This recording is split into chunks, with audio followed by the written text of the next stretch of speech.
How you doing, everybody? I'm Tony Gaglione. I'm Shawn Adams. And this is Smack Talk. We're back here talking about all sports. We're going to start out with the MLB. Something that Shawn doesn't give a crap about. Gordon Beckham was traded to the Angels.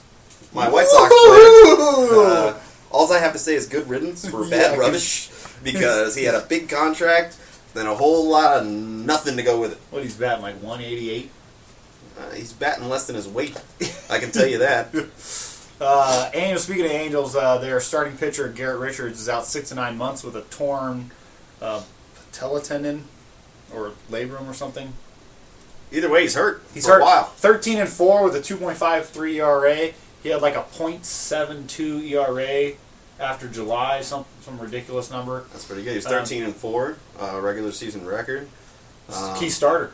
Without a doubt. C.J. Wilson, Garrett Richards, Jared Weaver was their thing, and now the A's have a prime opportunity to seize first place back. They could sign Bartolo Colon.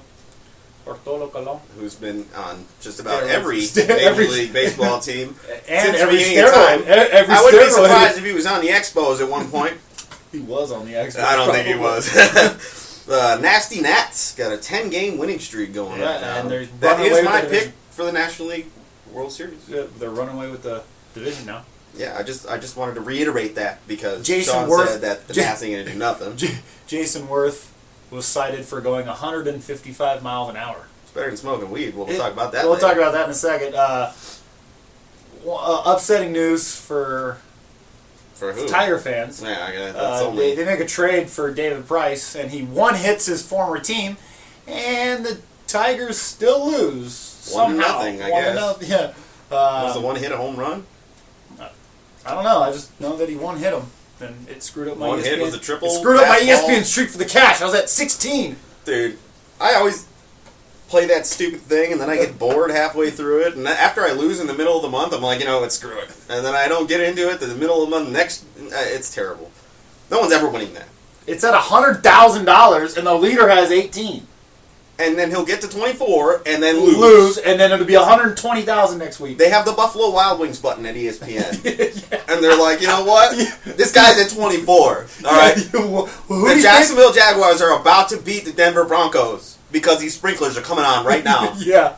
It's ridiculous. In other baseball news, the Royals and the Orioles are in first place together. We are back in 1987. Yes, George Brett is on the Royals. And Cal Ripken Jr. is still playing for the Orioles. Obviously. Jeez. All I got to say, this is a beautiful thing that the Red Sox and the Yankees might not make the playoffs. No, they're not making the playoffs. The Tigers have a wild card chance. Okay, the A's have the wild card spot, and the Tigers have the wild card spot. Seattle's half game back.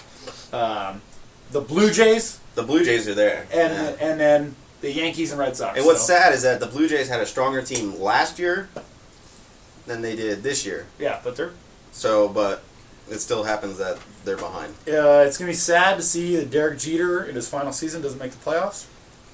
Yeah, but you know what? He should have went out a while ago. Yeah. When he was on top. You know what I mean? You just hang around too long like the Jerry Rice or the Tim Brown or... I would love to see the Blue Jays take the wild card spot or the Mariners take it from the Tigers, because then our playoff teams in the American League would be the Orioles, the Royals, the Mariners, or the Blue Jays, and the A's. You would have none of the big teams that spend all the money. No Angels, no Tigers, no Red Sox, no Yankees. Beautiful thing for baseball. Yeah. I love to see new teams in the World Series.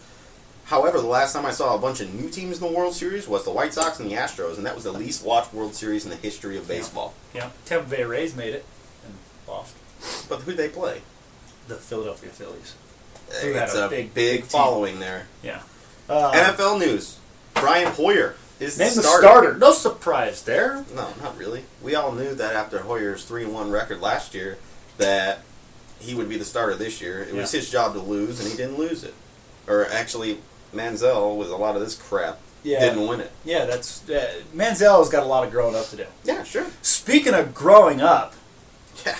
Hey, let's take a ride in my Camaro and let's smoke a doobie together, so we can both get busted. You mean a blunt? Yeah, a blunt. Yeah. Le'Veon Bell, Steelers starting running back, and his backup running back. Yeah, his assistant, who's going to spell carries with him, LeGarrette Blount. they got arrested yesterday morning. For smoking a blunt. For smoking a blunt. And they had a female in the car. And the funny thing is all three of them claimed that it was theirs. Somebody's got to be on the bright side, like, yo, it ain't mine. How about somebody be on the bright side and say, okay, I'm the only one that doesn't make millions here, and say it's mine? Yeah, how come the two guys up front are like, yo, girl, we'll pay you to take the charge, right? Honestly, that's a terrible thing to do. However, that's the way the world works. Le'Veon Bell also got charged with his DUI because he was behind the wheel. Misdemeanor DUI. Yeah. But still. Jim Kelly, cancer is in remission, apparently. That's good for him. Yeah, awesome. I love Jim Kelly as a quarterback. Yeah. 0-4 kind of got screwed in the Super Bowls. He got played screwed. Dallas twice. Played Dallas twice, played the Redskins, played the Giants. He should have won the first one. Wide right, yeah. Wide right. Should have won the first one. Sure, I'll give you that one. As far as the Redskins go, there's a referee that says what? He said that in 2006, as an African-American referee, in 2006, he decided that since it is a derogatory term and he was on the field, he had asked the scheduling committee that schedules who referees what games not to schedule him for any Redskins games. And he has not done any since then. And he simply said that if there was an African-American team, a team with a derogatory name towards African-Americans, that he would do whatever it takes to change that. And since he has many Native American friends, that he feels it's wrong to do. So more and more people speaking out of it. Some people are speaking in favor of it. Dan Snyder has come out and still said he's not going to change it. The referee did say, though, that evolution takes time for some people longer than the others. Look at all the college football teams that have changed their mascots or changed their names. I mean, you still have some, right? Like the Seminoles, the Florida State Seminoles, but these are not derogatory names. They're names of Indian tribes or the names of the Indians, the Braves, things like that. And you still have the one team. Just about every sport has teams of that nature, like the Blackhawks, exactly. The Indians. I mean, but none of them, like you said, are derogatory. Mike Ditka says that it's ridiculous to change the Redskins name, which I don't agree with him, but at the same time, I understand where he's coming from because he's an older guy. Yeah, he's an older guy. So he's a purist as far as football goes, and the Redskins have been around forever. Yeah. Since the 70s, you know who's been around longer? Native Americans. Yeah, I'm just saying. So, but as far as him being in the sport of football, he's since the time he started football, well, after he started football because he played as a tight end, but either way, the whole time the Redskins have been in, he's been around football, so he's a purist. I mean, if people wanted to come and, I understand it's a whole different story, but if people wanted to come and change, I don't know, the Bears name or the Steelers name, let's say Pittsburgh wasn't a steel town anymore, so they wanted to change it. Like, you don't change it. No, you keep it. Yeah. Look at the Lakers. Yeah, they moved. How many lakes are in LA? None. Yeah, they were all in Minnesota where they started. That's right. But you didn't change the name. But you look at other teams that have changed names for reasons like this. You had the Washington Bullets change their name. Because the coach got shot. Gilbert Arenas plays for the Wizards, doing the old. I mean, there's times, and not just in basketball or baseball. No, look at the Rainbow Warriors from Hawaii. They're not the Rainbow Warriors anymore because they got too much of the gay slurs and things like that. Now they're just the Warriors, which I don't think is right that they have to change it for that kind of thing because we live in a society where everything should be acceptable nowadays. But that's just the way it is. And that's my whole thing, is that we don't live in the 60s anymore. Mm-hmm. We live in a day and age where we have social media and YouTube, which you guys are all watching us on, and the internet, and everything is live. The television broadcasts are live. You can't say things or do things that are derogatory or ostracize a race, a nation, a creed of any kind, even an age group. You can't even say things because it's not. Okay, back in the day when football was watched, it was a select group of people. Yeah, it had a big following. People went to the games more. Nowadays, people are watching it on TV, and young kids are watching. And so you just can't have things like this. Like I've always said, you don't have other derogatory names for any other nationality or race or religion. So why are you excluding Native Americans that are here since the beginning of our country and played a crucial role in our country? No, you're right. You bring it back to, like you said, other nationalities. Like let's just give an easy example. Okay, you don't have the Connecticut crackers. You know what I'm saying? Yeah. You don't say things like that nowadays, and everything should be acceptable now. Even Native Americans. I mean, look at it this way: they were here before anybody. That's right. So, I mean, how can you have? I don't know. You don't have a derogatory name towards it. Yeah, you can't. And the thing is it's not that hard to change the name to something that everybody would agree upon and still celebrate. You keep the logo. I guarantee you. They're in DC. Yeah, just call them the Americans. Why not the Washington Natives? That is perfect. Because then and you can still keep the logo. You keep the logo. The Washington Natives. It's, hey, what do you know? Absolutely awesome. Hey, I should patent that. Make Dan Snyder pay me a lot of money. Speaking of patents, they don't own the patent of the Redskins name No, anymore. it's been revoked. So everybody and their mother can go out and make a Washington Redskins t-shirts and sell them. Sell them, yeah. So Dan Snyder's in for a big money hit to the pocket. That's right. All right, so moving on, we got some NBA news. Not much, but Leandro Barbosa has signed to the Bulls. Small move to sign with the Bulls. Oh, in talks. Sean Marion, however, is signed with the Cavs. That is a... Everyone's loading up on the Cleveland Cavaliers now. I wonder why. What's that is my little headline here. Oh. 7 people were charged with breaking into Ray Allen's house and stealing a bunch of stuff. That's like a party. Yeah. They had a party and people just like a bunch of kids. Yeah. I'm not going to name any names, but I know someone who broke into Penn's house out here. Yeah? Through the balcony. It was nice. Penn and Teller? Yeah, Penn and Teller. Yeah. But I'm just saying. Did he disappear? Twice. He exploded. Smoke and mirrors. Yeah. The Marion to the Cavs thing, it's all about LeBron James. Well, yeah. He took a minimum contract, basically, to go to the Cavs because they still need room for Kevin Love if the trade goes through. Yeah.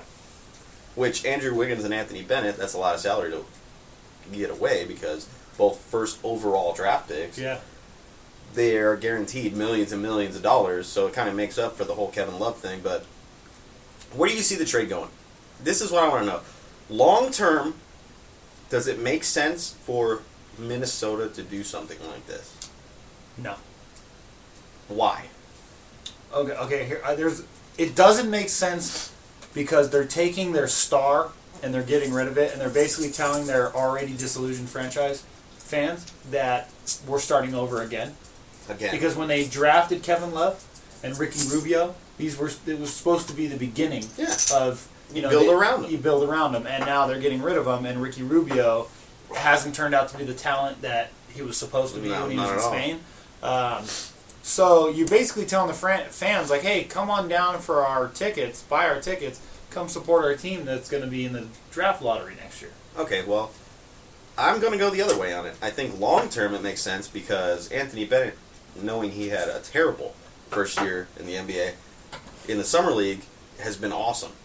And he's taking care of his asthma issues or whatever the hell he's got going on.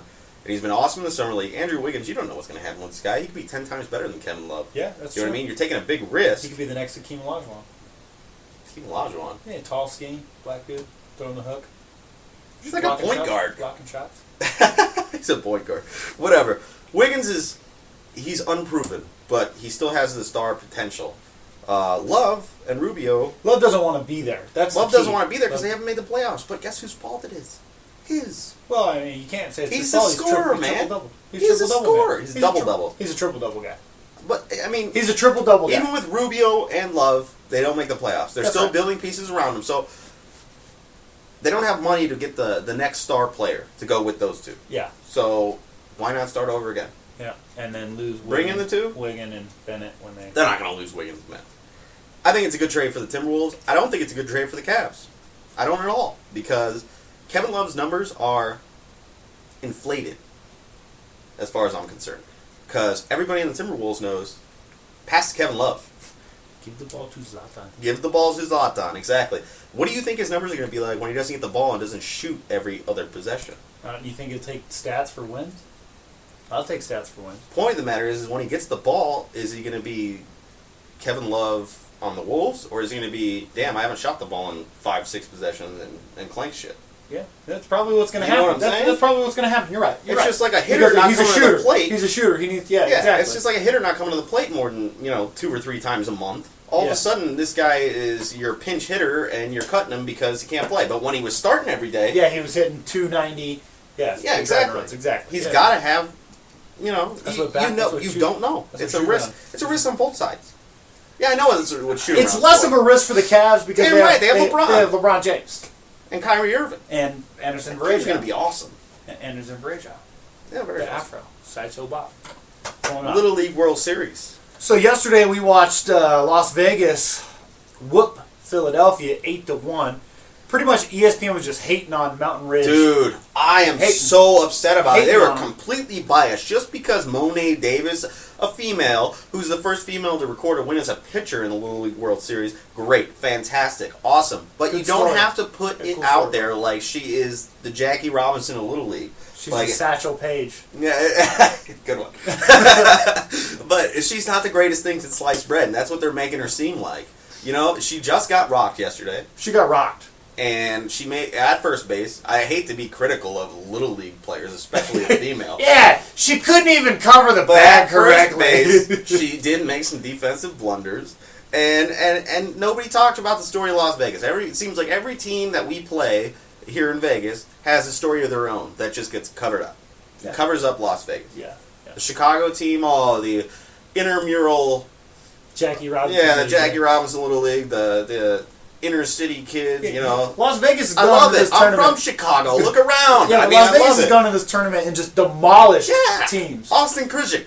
Give that kid some freaking credit, man. The South Dakota team was like Destroying number 3 people. Little League in the country, 12-2. Yeah, we rocked them. I'm sorry, but the only team that we didn't beat by a slaughter rule was Pennsylvania last night. And it was 8-1. And it was pretty bad. Yeah, that's exactly. That's still a whooping. Yeah. We beat Chicago, who's, as far as it looks right now, is going to end up beating Pennsylvania and Monet Davis to go back and play Las Vegas Which is again. funny because they pulled her out of the game, moved her to center field or outfield or whatever. First base. Well, no, but then they moved. They did the Okay, double yeah. switch thing. So that she had 55 pitches, so she'd be eligible to pitch in Saturday's championship game. Yeah, she's not going to beat them. It's not going to make it there. Yeah. To be honest with you, I like the kid that they're pitching tonight, that Eric Lipson. Yeah. Lippy. Lippy. That's what they call him. Lippy. Kid with the braces, got the made the great hard double over bite play. going. Yeah, but they lost. Yeah, it makes a great double play. They didn't lose yet. Oh, it's You made me turn off the game It's because you 6-2. thought they were going to lose. It's 6-2. That's over. At the point right now, it's 6-2 Chicago. Jackie Robinson Little League going to play Las Vegas. Vegas is going to beat them. Then Vegas is going to beat Japan. Or South Korea. They're going to beat South Japan Korea's defensive in the team. World Final. That's good. I'm calling it right That's now. good. I like that. All right, so let's move on to some EPL news. The Premier League started this last weekend, and the first game of the season, United lost to Swansea City at Old Trafford in Louis van Gaal's debut. No surprise there. I'm a betting guy. Swansea was plus 850. I'm mad as hell. United had 9 injured players. They started more young guys than I've ever seen. I don't care. Man United has made some moves since then, since the loss to Swansea. They signed Marco Rojo from Sporting Lisbon, as well as given Nani back to Sporting Lisbon. That's where Nani started his career, in a 1-year loan, basically get off of our team. RVP is going to be back Sunday. Supposedly, he tweeted that he'll be back Sunday. But they play Sunderland at the Stadium of Light, who beat them last year in the FA Cup. Well, you still owe money to Paul for. You're right. I do still owe money to Paul for that. Yeah. Anyway, I'm... Moyes won his first game. Moyes won his first home game. Oh, great for Moyes. I don't give a crap. Point of the matter is... I hope Wenger retires and we sign Moyes. Moyes just got challenged to the Ice Bucket Challenge, the ALS Ice Bucket Challenge. I hope there's acid in that bucket. Oh, no. What a terrible, terrible coach this man is. He's not a terrible coach. He went 11 years at Everton. He took Everton from nothing with a limited budget. He qualified for Champions budget. Qualified for Champions League. $20 million every year to spend. No, not now. They do because he brought them to that. My Lord. Prior to that, no. They took him to Champions League. He took them to FA Cup final, which they lost. But he did not go to Champions League. Everton. Just because of a technicality? Let's talk about that. No, Everton. Everton did not qualify for under David Moyes. I'll make you a bet right now. No, we don't need to make a bet about it. He qualified for Champions League with Everton. Thank you very much. No, thank you very much. They lost in the playoff round. The thing that frustrates me about United is that Van Gaal comes in here, and I like the appointment of Van Gaal as manager because I think that the players are big ego asses and they need to be put in their place. And Van Gaal's the type of coach to do that. However, I think his coaching style does not work in the Premier League. Yeah, it's an archaic the system. Look, Swansea City, okay, and you know I like Swansea. They're Welsh, okay. Got to show love. Okay, so the reason why we'll go back 50 years in soccer, when everyone played the 4-4-2, everybody, okay. Then managers started switching to the 5-3-2, whatever you want to call it, right? And you basically have 3 center backs. You can drop back 5. And then teams learn, say, hey, look, we can counter that. We can make all those defenders pointless by playing a 4-3-3 and putting a single striker up front and wings on the side, because then it forces those wing backs to go up and down the field, and then there's no midfield to help control the game. And our midfield, we got 5 players there. They only have 3. We dominate. And Swansea City just exploited it. They did that exact same thing. They exploited it. And other teams are going to do that. The problem with Van Gaal's system is that the 3 defensemen he has as center backs are all center backs. There's no speed. Yeah. There's no speed whatsoever. You put Chris Smalling, Johnny Evans, and Phil Jones. Well, they'll do all right. They'll do all right. They're going to win games. The fact is, they're going to win games. But the fact is they might make it to Europa League. If Wilfred Boney is the striker that they faced, and they lose the game, you don't think that guys like Giroud, Drogba, Costa, Balotelli, Suarez, Zeko. I understand, man. Especially when you're playing 2 strikers up front. Then it gets even worse. Well, no. The 2 strikers, that's what that's meant to counter. But you have teams that can play 2 strikers, but can play 2 listed on the starting lineup and move them. Yeah, and if you move them and you have a center attacking man, that's even worse. That's right. We don't live in a day and age where your front strikers or your left and right strikers that they only do. Aguero is a striker, but he can also play wide like he does for Argentina, right? Giroud is a center striker, but they have Walcott and Sanchez on the outside. You look at Diego Costa. He can play a single striker up front. Diego Costa can also play a false 9. So he can drop back and allow a guy like Cesc Fabregas to cheat forward. So you get that interchangeability, which is going to cause confusion in that system. And that's all that did, was cause confusion. I think it's going to take a little time to get it to where he wants to be. I think that adding more players isn't going to really do much. You look at Moyes. He didn't get time. He got 10 months.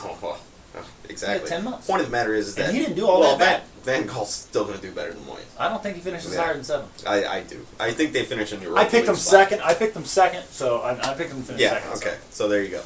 I think they finish in a Europa League spot. I don't think they're in Champions League yet again, which is very disappointing. But I think that if you give them time, with a signing or 2, you might see a team that can rival for second place. Yeah. But the summer transfer window's not over. We have 10 days left of the summer transfer window as of today. Speaking of transfers, Balotelli to Liverpool, £16 million.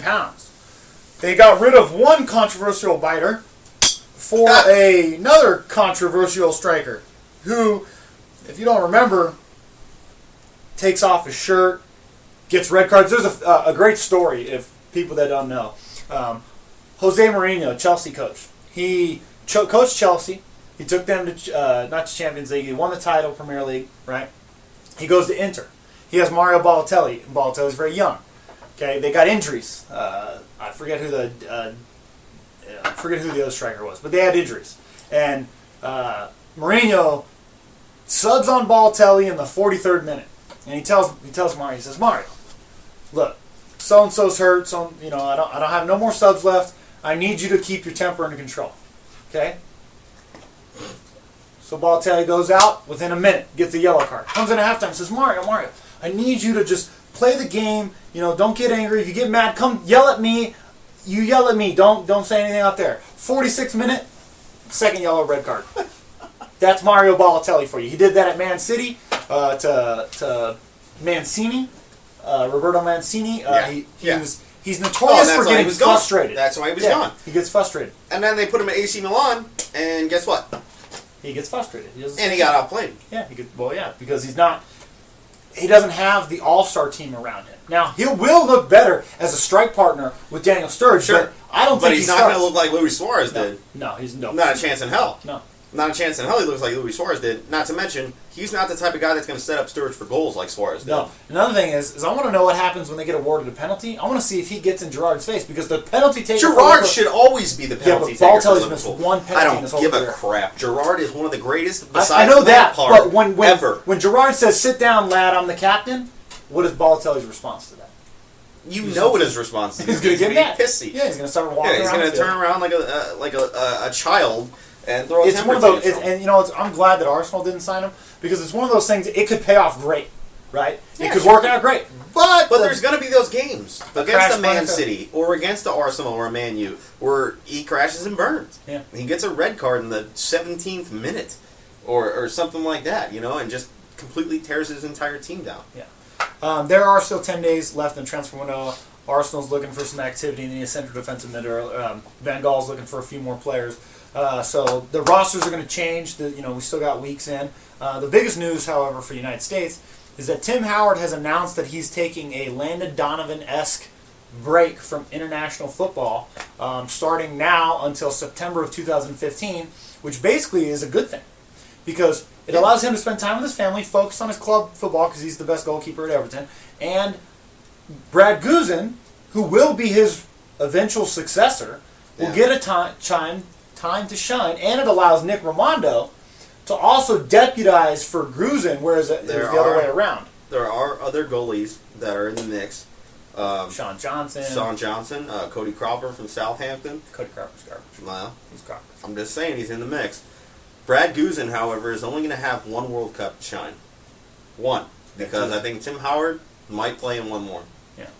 And after that, Guzan's going to have one as a vet. Yeah. I think Howard's last competition as a starter is the 2016 Copa America, which will be here in the United States with South American teams, Mexico, United States, and Costa Rica. And the Gold Cup winner if it's not Mexico, Costa Rica, or United States. If that happens, and then Guzan gets the 2018 World Cup because Howard will still be on the roster.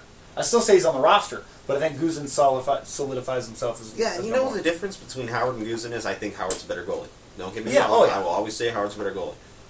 But Guzan's from Lake Forest, Illinois. No, that's not why. Good answer, but that's not why. Guzan plays at Aston Villa. He starts at Aston Villa. He starts 90% of the games, and Aston Villa loses a lot of games. So he sees a lot of shots from a lot of world-class players all the time. And they all go in. Aston Villa has never been relegated from the EPL. Never been relegated, that's right. They came close last year. Came close the year before that, but they have never been relegated. Never been relegated. That's right. So they do win games. They do win. What I'm saying is, no goalie's going to stop every shot. Every shot, especially when you're getting 20 to 30 Unless on goal. Peter Cech. Really? Thibodeau Courtois. Thank you. Unless, 20 to 30 shots on goal. That's what Guzan faces. Yeah.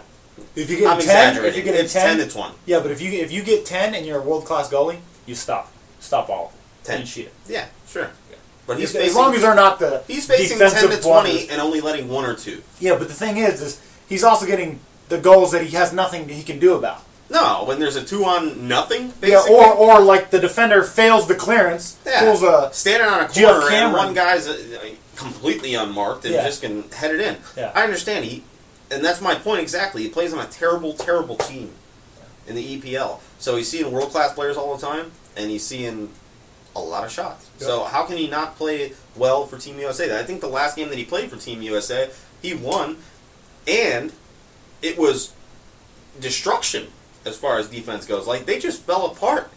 And he played an awesome game. And I remember saying it on Facebook. I said, good job, Guzan. Like, that's awesome play. And then this is how I found out he's from Lake Forest, Illinois. Somebody commented, and it was like, oh, that's my cousin. I'm like, really? Yeah. That's your cousin? Yeah. So, come on. I hear about it every time we play FIFA and he plays with Aston Villa. Or Lake United States. Illinois. Lake Forest, Illinois. That's it for the EPL news. So we're going to do our top 5. And because football season's starting, and we have yet to do our NFL season preview, but we will do that next week. That is the main conversation. We'll do some soccer news, but we'll have a little bit of everything, but mostly NFL.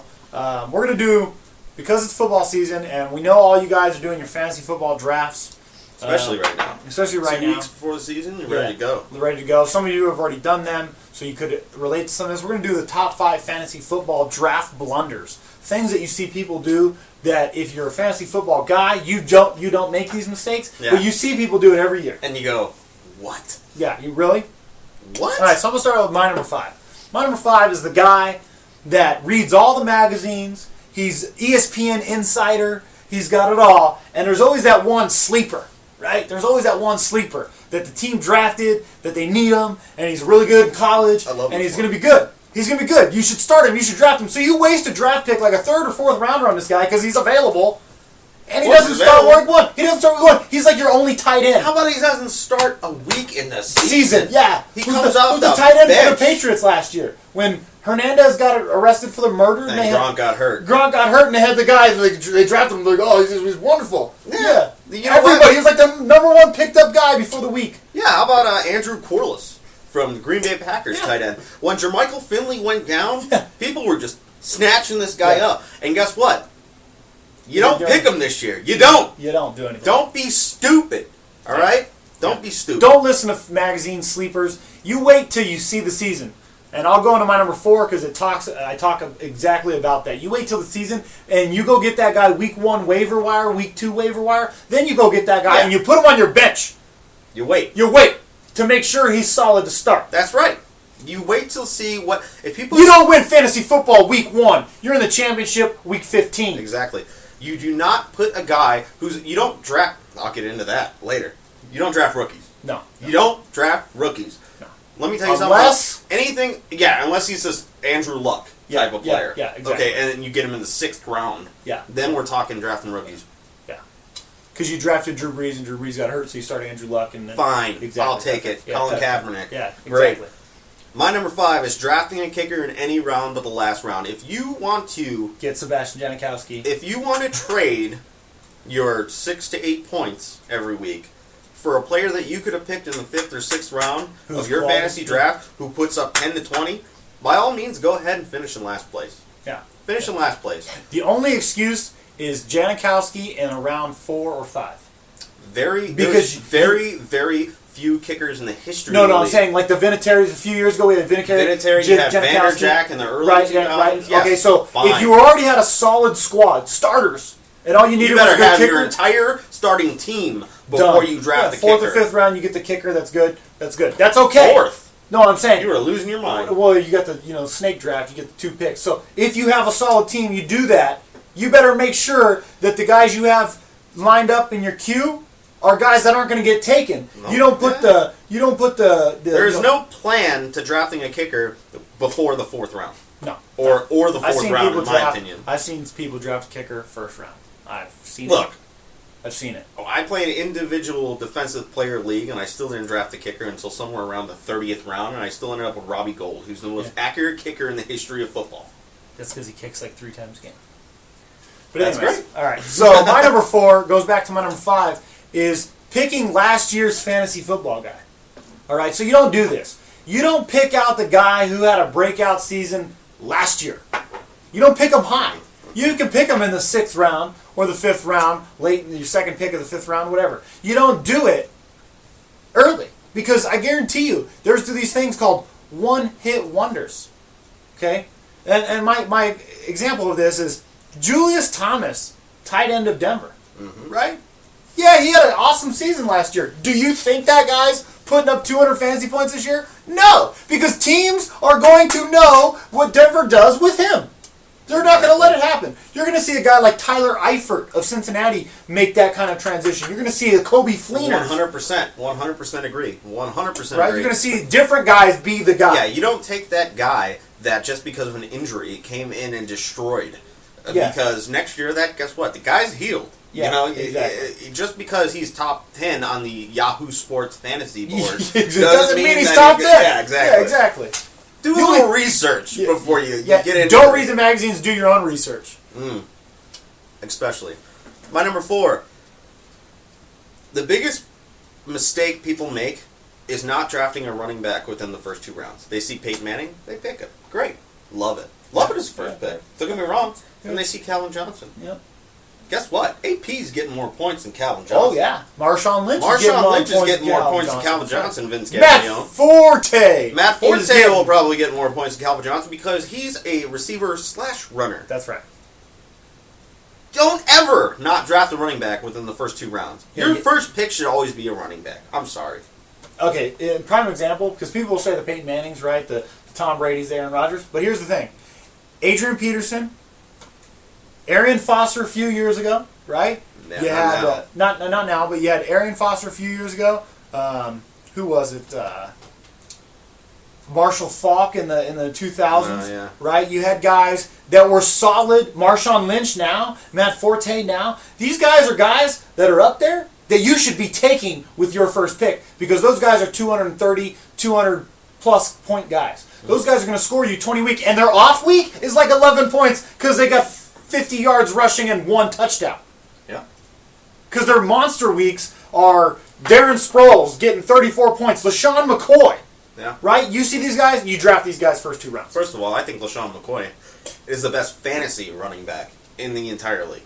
As far as receiving and rushing goes, you're going to go AP. No, I take Matt Forte. Oh, okay. Best You're fantasy go running back. My hometown boy up there. I like it. Okay, my number 3 is a mistake that many people make this year. Passing up on CJ2K. Okay, and it's not in the first round. It's when you need a running back, right? You've got, let's say you drafted AP, right? Let's say you went out and your second pick, you got Drew Brees or a Tony Romo, somebody that you liked, right? You got a wide receiver. Let's say you got Anquan Bolden or you got Mike Wallace, somebody who's a number 1 on their team, right? You got these, and then you get to the 4th round, and you're looking for a guy. You're thinking tight end, another wide receiver, and you see CJ2K there, right? That's a solid pick. That's like CJ Spiller. He falls into that category. He's a guy you don't pass up when you can have a second solid running back. Yeah, and especially because usually your fantasy league is rocking 2 to 3 running back positions. That's right. Or flex. Yeah, exactly. Like last year, I won my fantasy league because I had Marshawn Lynch, Matt Forte. My top. Those are my first 2 picks. Yeah. Guess who I got as my quarterback? I had Andy Dalton. He's not that good, but hey, he scores fantasy points. Hey, what are you going to do? CJ2K, here's the thing. When it comes to running backs, a lot of running backs switch teams. So you have to do your research because Chris Johnson is not going to be in your top 10. No. As far as the Yahoo or NFL.com things go. They're not going to be in your top 10. He hasn't rushed for 1,000 yards in 2 years, I think. Yeah. Maybe he rushed for 1,000. I don't know. Point of the matter is that this year, he's on a different team. You have a different running scheme. You have a different offensive line. You look at guys like Chris Johnson, Maurice Jones-Drew. That's right. Guys that had bad years last year might come out and have breakout seasons. So, exactly. What's the hurt in taking the risk? Exactly. Does he gain 800 yards or 2,000? He's still a quality running back. And the thing is you got to think about the bye week. When your Marshawn Lynch, your Matt Forte, your Adrian Peterson is on his bye, you want a guy that at least you feel comfortable being in your top. And a CJ Spiller, CJ2K, guys like that. I know he got injured, but the David Wilson, right? The David Wilson kind of running back. Yeah, he's injured. Maybe changed my number 1. Okay. So that's my number 3. Passing up on that kind of running back, No, without a doubt. My number 3 is drafting a wide receiver other than Megatron before you draft Jimmy Graham. Who's a wide receiver? Basically. A tight end / wide receiver. Yeah. I drafted Jimmy Graham in the 3rd round last year. After a quarterback, Drew Brees, and a running back, Marshawn Lynch. And I had the highest scoring team in the league, even though I didn't win the league, because fantasy football's luck. Yeah. I had the highest scoring team in the league. Yep. Power rankings, number 1. It's funny as Tony says that, because this year on the NFL.com, first round pick, Matt Forte. Second pick, Drew Brees. Third pick, Jimmy Graham. Yeah. You gotta pick Jimmy Graham if he's out Not only that, guess who I got in the 6th round? You want to hear something? Marquise Colston in the 6th round, son. How many wide receivers are out there? Lots. I mean, there's lots. You have 2 wide receivers for every 1 tight end. So if you have the opportunity to pick a tight end at the caliber of a Jimmy Graham, the caliber of a Greg Olsen, I guess, maybe. Yeah, but you can pick him. Yeah, because the wide receivers, let's be honest, there's so many good wide receivers. 2 or 3. You don't need the Every A.J. team. Green. Yeah, that's right. You could get Antonio Brown. You can get... Alshon Jeffrey. Exactly. You don't need the number 1. Hey. Alshon Jeffrey's the number 2. Exactly. You don't need the number 1 right you away. Don't. If you can get 2 solid guys the Lance Moore of Pittsburgh, he's going to have a great year as a slot receiver. Roddy White and Julio Jones. It's exactly. Yeah, exactly. You don't need the number one guy. You don't need. You could pick either one. Because guess what? 90% of the time, the number one guy is double covered. That's right. So the number two guy or the slot receiver in Wes Welker's case gets the damn ball. Yeah, that's why you Denarius Thomas. That's why you don't draft Eric Decker. Great pick, Denarius Thomas. Guess what? Wes Welker destroys him in fantasy football. Yep. Catches, yards. That all it is. Yep. So my number 2 is something that just more of like a pet peeve. Is okay. So you got the guys that don't show up to the draft. Right? The round one. I love that. The round one goes, and it takes the whole 2 minutes, okay? But then the computer's like, oh, he didn't draft round 1? Auto pick. So then your draft speeds up. But then you get the douchebag who picks his first 4 picks, and then he walks away. Because now the computer doesn't auto pick. Now the computer waits for your whole 2 minutes for rounds 4 through 8, while everybody else is lining up who they're doing. Your guy's like, it's just waiting. And guess who you're going to get? The next best available guy. Somebody like, Eddie Lacy.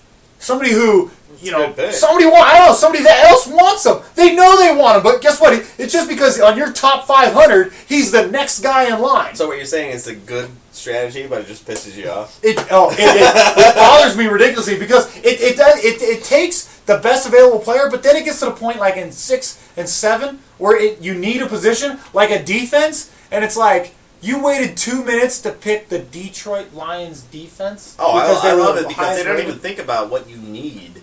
Basically, they just think about what is out there. So if you needed another running back, they're going to throw you the best defense. If it's Seattle, great, but probably not. Probably not at that point. The point of the matter is if you need a defense, they're going to throw you the best running back available. And the thing is like you might get a good starting team. So you're going to end up with the Jacksonville Jaguars defense. You might get a starting team, but you go to look at your bench when you log on, and you got guys like Zach Stacy and Pierre Thomas and guys that are not going to be quality guys where you could have picked yourself somebody. You're going to get a Santana Moss, Washington Redskins receiver, because Pierre Garcon was taken and you didn't know that he's not the number 1 no more, Santana Moss, right? So you got the auto. It just bothers me. Yeah. My number 2 is drafting a rookie quarterback. Don't ever draft a rookie quarterback unless it's Andrew Luck and you know that he's starting. Look, if it's the number 1 overall pick, he's probably starting as a rookie quarterback. Even Blake Bortles, who was the first quarterback taken in this draft, is not going to start. Chad Henne is going to start.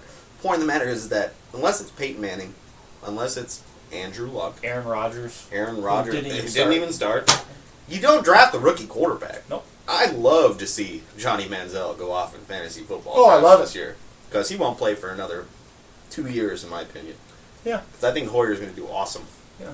And talk about a sleeper. It's like Teddy Bridgewater. People think, he's going to start, and I guarantee Matt Castle's the starter. Yeah, I don't think so. Yeah, so that's the thing. You don't pick rookie QBs. You don't even pick rookie running backs. No, because they're going to be like I said though, unless they're the number 1 overall pick. Yeah. Then that's different, right? I mean, you got AP, you got guys like that. Yeah, Darren McFadden, Maurice Jones-Drew. These guys have had solid careers, and they were number 1 draft picks. Sure. Reggie Bush has had a good career. He was the number 2 overall draft pick. C.J. Spiller, who's was a first-round draft pick. Yeah, and he's had a good career. But these are exceptions because 90% of the running backs they're not there no more. Yeah, and not to mention that these guys are usually splitting carries, especially if they're a rookie. Yeah. C.J. Spiller split carries with Fred Jackson for forever. Still splitting carries. Well, not as much as he used to. But still splitting them. Damn right. Fred Jackson Bush was what? On him. New Orleans Saints? Yeah, Saints for didn't do Pierre Thomas, a whole lot of much now when he was drafted. Miami Dolphins, number 2 pick. Even at the Miami Dolphins, split carries with Daniel Thomas. And then now he's at Detroit. And he's the sole running back because Mikael LaShore has concussion issues. Well, LaShore's not hurt this year. I know, that's what I'm saying. Jahavid Best, he's gone. He's got concussion issues. But that's the thing. You don't draft... If they got the word rookie next to him, you pick him up later. Like a rookie wide receiver, Sammy Watkins, Buffalo Bills. You're thinking, oh my God, 6th round. You're like, oh my God, no. EJ Manuel's throwing him the ball, man. This guy sucks. Who the hell is EJ Manuel? Exactly. Right. Okay, so my number one. I had the same number 1, but I switched it. my number one fantasy blunder is watching somebody draft a guy who's retired because they knew who he is, or draft somebody that's already on the IR, the injury reserve, because they don't pay attention to news. You know? Prime example of this is one year me and Tony are doing the fantasy football draft in his Dynasty League, and Vince Gaglione literally drafts LaDainian Tomlinson the year after he retired just because his name says LaDainian Tomlinson, New York Jets running back. It happens all the time. Do you know how many people, this guy included, had Michael Turner on their fantasy football leagues last year? Well, didn't play a single game. There's a difference, though. I didn't pick Michael Turner last year. I picked him in the offseason this year in the hopes that he would sign with somebody. Yeah, okay. The Joseph Adai, the Edrin James, right? These guys, the Rashard Mendenhall. I just wanted to clarify that. Okay. Because if he signed with somebody, Michael Turner is still quality. I watched two people in both of my drafts draft David Wilson of the Giants, and he doesn't have a career anymore. Lovely. Because on the Yahoo, whatever, the NFL.com top 100, yeah, he's up there. Sure he because is. they did that back in July. He got points. He's got points last year, so he's got to be up there. He scored 135 points last year. He's projected at 200. Oh, I got to take him. Hell, I saw people take Peyton Manning the year he was out for the entire year. Yeah, it's I love it. Yeah, and the hope just that he because would come you know back for like 2 weeks. Just because you know somebody's name, just because you watched them last year, doesn't mean that they're playing. At all. Right? It doesn't mean that they're playing. We're talking about the NFL. Okay, we're talking about, yeah, how many people you out there watching right now have Steven Jackson on your fantasy roster? That dude has more miles on his legs than prostitutes on the strip have in their throat. He's not doing anything for the Falcons. I'm sorry, Jaquez Rogers, that's their running back. Jaquiz. Whatever. Okay, that's their running back. Warwick Dunn, that's their running back. TJ Duckett, that is their running back. Steven Jackson. He did play for the Falcons. Steven Jackson, he might do like 3 good weeks. The rest of it, he's going to be injured. He's a third down running back, man. That's what he is. My number one is bye weeks. People have a misconception about bye weeks. When you draft your whole team, wait. They're all bye week number 9. I like that. I like it. Their fantasy their waiver wire activity. Your mind? Let me tell you something. If you have a fantastic team and you can draft them all with the same bye week, what does that do? You lose 1 week. 1 game. 1 game. Yeah, I know. And people they look at the bye weeks and they're like, oh, this guy is 7, this guy is 8, this guy is 9. So I'm just kind of basically what you're telling me is that you're going to field a mediocre team every week of the season. That's basically what you're saying. Because they don't have the same bye week. You're going to take out your best player quarterback 1 week, you're going to take out your best player running back the next week, a wide receiver the next week. The only time that's acceptable, and if you have the right backup. That's right. Like me, I got on my fantasy roster, okay, I got Jay Cutler, Roethlisberger. It's like the same quarterback. Fantasy-wise, not the quarterback. Yeah, okay. Fantasy points-wise, it's like the same quarterback. I got Drew Brees and... Drew Brees and I got Peyton Manning and Drew Brees, right? It doesn't matter. How the hell did you end up with that? Because people are idiots. They don't know. So you look at the draft, right? If you got Marshawn Lynch and Adrian Peterson, and they're separate weeks, but your third backup is Maurice Jones-Drew, it's not a bad deal. Dude, but when you look at fantasy teams, let's say the Saints, the Vikings, and I don't know, the Lions have the same week, and I have Calvin Johnson, Drew Brees, Jimmy Graham, and frickin' Adrian Peterson. You're damn right I'm taking a loss. You know what? I'm gonna beat you with my tight end, my kicker, my defense, and my second running back. Because you know what? My backup quarterback is probably a halfway decent guy. My backup running back is not that bad. If you actually know what the hell you're doing, take the 1 loss. No, I've done this to people in money leagues. No lie. Take the 1 loss. I had Tony Romo and Des Bryant. Okay, I'm not gonna lie. You know what's the biggest? Okay, I had Tony Romo, Des Bryant. Okay, Jason Witten. Oh, that's awesome. Okay, right. All sibling. Yeah, and I think I had.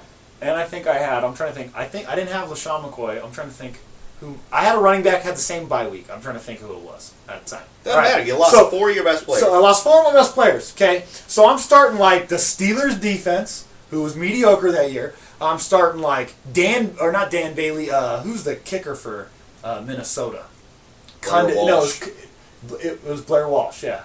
No, I had Greg Zuerlein, Greg the Leg from Seattle or St. Louis. Okay, yeah. So I had Greg the Leg, Steelers defense. I think I had I'm trying to think of the guy's name on the Miami Dolphins. It's not Hartline? No, yeah, Hartline. Okay, the white dude Hartline, and somebody else at running back. And the guy that I'm playing has all the best players you could think of. But guess what? I win that week 53.1 to 49.7 because his quarterback threw a pick in the first quarter and then got injured, -2 points. His running back had 3 points because he got shut down. And his defense was -4 points because they gave up 40, and I scored mediocre points with all those players, and I'm like, dude, that's exactly it. You have those big name guys, and if they have the same bye week, who cares? Yeah, who cares? One loss, or you get lucky. I'd rather go 14-1 and then hit the playoffs rather than fielding a mediocre team all and year, go 7-7. Yeah, you're hoping to get in the last week if you can win and score 130 points. Drew Brees was out that week. Yeah. Oh, Marshawn Lynch was out that week. Yeah. Oh, Calvin Johnson was out that week. Yeah. Who cares? Yeah, exactly. Put them all together. Okay, so first off, right now, if you had to pick one player that you started every week of the season that is not Peyton Manning, Drew Brees, Marshawn Lynch, things like that, name one player that if you had him on your roster, you just leave him in all week, all year, no matter what. No Sean Moreno. For Miami? Miami Dolphins. Okay. He's a #1 running back. He's not splitting that many carries, and Tannehill's going to come out as a good quarterback. He's going to catch it too, like he did with Manning. Pierre Garcon, Washington Redskins. Yeah. Washington Redskins. He's either going to have RG3 throwing the ball, or and Kirk Cousins Deshaun Jackson's going to be Deshaun Jackson double cover. That's right. Pierre Garcon, speed guy. I like it. If I had Alshon Jeffrey, I'd do the same damn thing. I have Brandon. One of my fantasy teams, Tony laughed because I got Jay Cutler, Brandon Marshall. Yeah, he picked all my guys. Yeah, Matt Forte. All right, top 3 must do. Must do. Okay. Must do in fantasy football. Have to. Okay. My number 3 is pick 2 defenses. Yes. You got to pick 2 defenses. Here's why. That one when week. you, not the 1 week, but you want to have matchup options. Yes. Just because the Seattle Seahawks have the best run defense in the league doesn't mean that when they play the Minnesota Vikings, they're going to shut down Adrian Peterson. Because there's backs like Marshawn Lynch, Adrian Peterson, that when they face stingier defenses, have better games because it plays to their style, right? Yeah. Okay. And it not only does it give you matchup options, but it allows you to say I know that I have the Bengals D and the Broncos D, but the Broncos are playing the Colts, and the Colts are going to be putting up 30 points regardless of what the Broncos do. Okay? And the Bengals are playing the Browns. So even though the Broncos have a really good defense, the Bengals defense ain't so bad, and they're playing the Cleveland Browns. Damn right. So I'll take that. Right? No. The Buffalo Bills defense, not a bad second defensive option, because guess what? They do all right. Not when they play the Patriots, but when they play the Jets, the Dolphins in their division, those are good secondary weeks. My number 3 is do not have 2 kickers on your roster for any reason ever. Just because you think the dude's got a bye week, guess what? There's 32 teams in the NFL. And most of your fantasy leagues only have 10 to 15 teams. Yeah. So therefore there are... You just take the kicker out. 22 to 17 other kickers that you can drop that week and pick up again. And oh my God, if someone takes your kicker, what do? You pick one of the other 16. Don't put 2 kickers on your roster. Don't waste a spot. That's right. Wasting spots, waste points, waste wins, wasting wins, waste championships. That's right. All right, so my number 2 is the flex spot.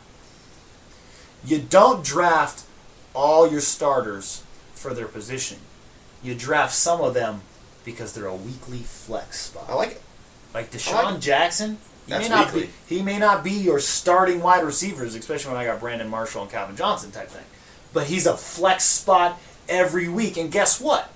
When one of your guys is on a bye, he moves into the starter, and now your flex spot is open for your third running back that you should have drafted. You have to draft some guys for the flex spot. I wish there was a quarterback flex spot, because guys like Kaepernick and RG3 Cam Newton would be awesome. When you got Peyton Manning or Drew Brees, you're not starting Cam Newton. Yeah, he might throw up 41 game, but Drew Brees over the year is going to put up 250, 270 points. Cam Newton's going to put up 190, right? But if you had a flex QB spot, like the QB, you don't have to start the running back. You can put a QB in there. Hey, not a bad option. But like I said, you have to draft. You have to draft for your flex spot. If it's available in your leagues, you don't draft guys just to start. You draft the flex because Maurice Jones-Drew. Hey, I'm not going to start him every week, but he's going to be my flex option until somebody makes themselves better. Because guess what? When he's not doing so well, I got Darren McFadden. Yeah. And I throw him in the flex spot. You do things matchup-wise. Because, people get up and they look at, they're like, oh, I'm playing this guy and he's got so-and-so and so-and-so. Guess what? Your flex spot can win you a game. Because your flex spot can throw up 35 points. Damn right. Your flex spot. Oh, no. That's my number one. All right. My number one's funny. My number two is for the IDP players in fantasy football, the individual defensive players. Don't draft safeties and corners based on their name. Don't draft a guy like Charles Tillman. Don't draft a guy like Troy Polamalu. You know what you do? You look for the worst defensive team imaginable, and you draft their safety. You know why? Because he's got more tackles than anybody on that team. That's right. Because they've all gotten into the second level of the defense, and he's the last line of defense. Yeah. And he's usually the guy with 30 tackles in 2 weeks. Or you take their linebacker. Because Paul Posnetsky of the Jaguars, awesome, 5,000 tackles. Guarantee you put him on the Steelers.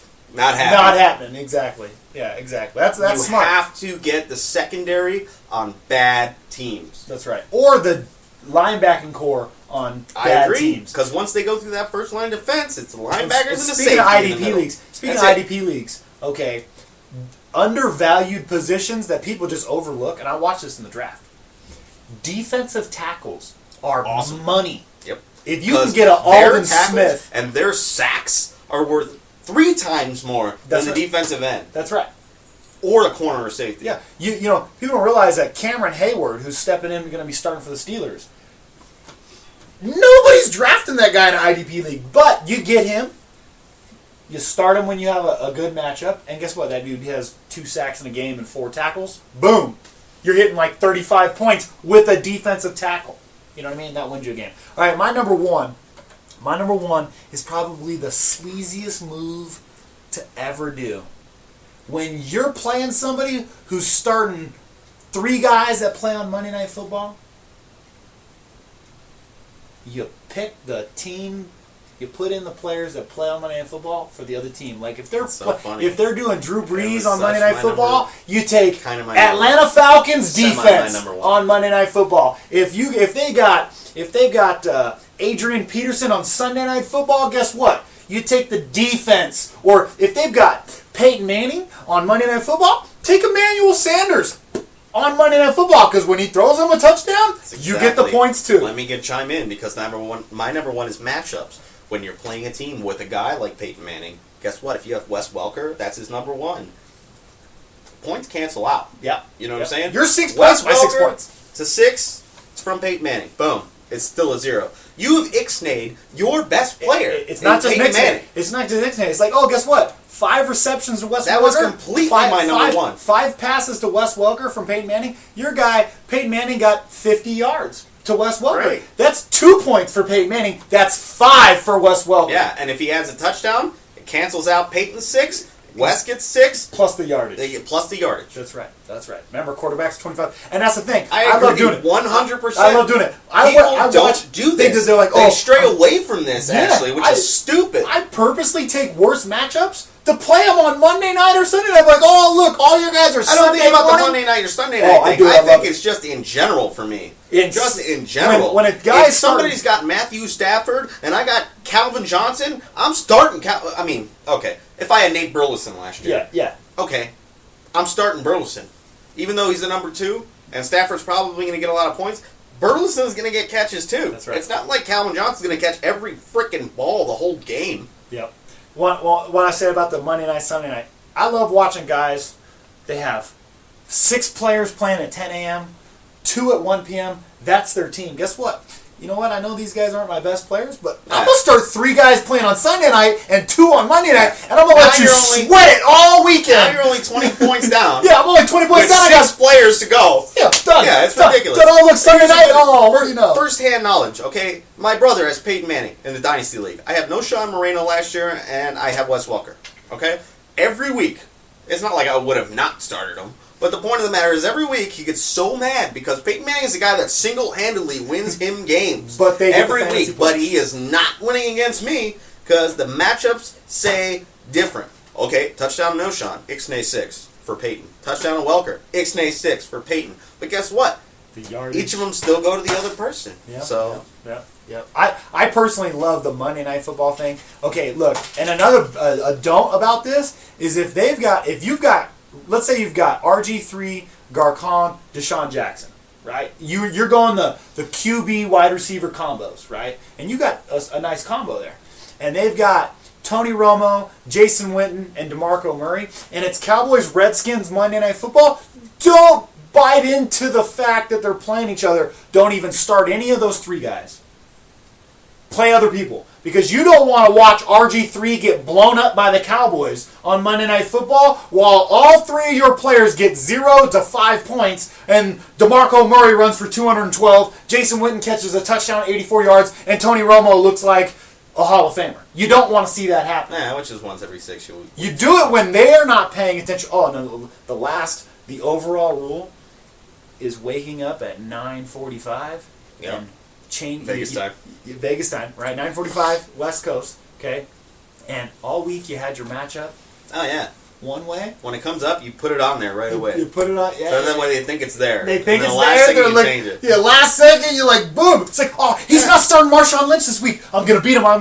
And then when he goes to check the first The game, best part is when you got 2 guys Sunday, or you have an option of 2 guys Monday. And then you wait till Sunday night, just before the Sunday night game, and you're like, nah, screw it, I'll wait till Monday. yeah, And you put the other 2 guys the other in. guys in. Exactly. It's awesome.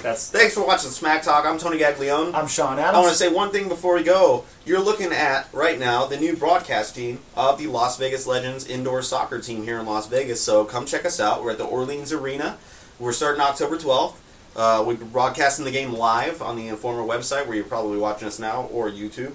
And Shawn, Mr. Cohen Commentary here, is going to tear apart the other team's announcers. It's going to be a beautiful thing. Their players probably going to cry or commit suicide when they find out what I'm saying. Hey, you know what? It happens. It happens. Not only that, we have a live event at Blue Diamond Saloon here in Las Vegas on September. Rainbow and Blue Diamond. Rainbow and Blue Diamond on September 8th. Monday Night Football, we got a doubleheader. We're going to have prizes. We'll probably have some Las Vegas Legends season passes to give away. Yep. We'll have a lot of stuff from the Informer. We're going to have beer pong.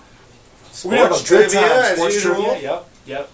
We're going to have a good time, do the show, probably 3 or 4 segments, post, pre, halftime maybe. I got to tell you, I got a trivia question for you. Go Who for is the Detroit Lions all-time leading interception leader? Trey Bly. I don't know. Dick LeBeau, Pittsburgh Steelers defensive coordinator, Homer 63. crap. Thanks for watching 63. Smack Talk. Thanks. Watch the bounce.